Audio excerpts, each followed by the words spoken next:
Et les commerçants strasbourgeois, on vous en a parlé, étaient particulièrement inquiets aujourd'hui.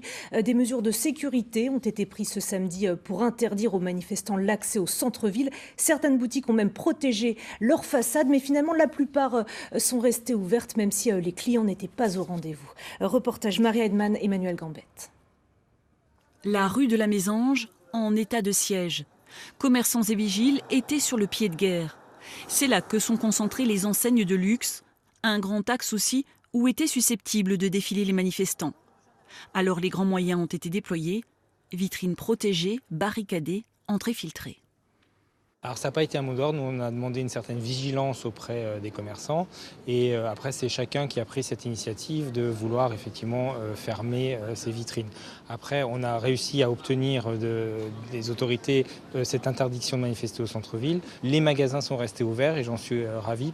Des magasins en grande majorité restés ouverts, mais très peu de monde cet après-midi par rapport à un samedi classique. Il fallait davantage se glisser dans le cœur historique de la ville pour croiser touristes et passants.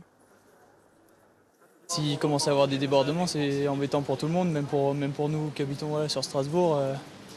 Ça dérange un peu tout le monde. On se croirait presque en guerre. Mais les gilets jaunes, on ne les voit pas, je n'en ai pas vu, ils sont où?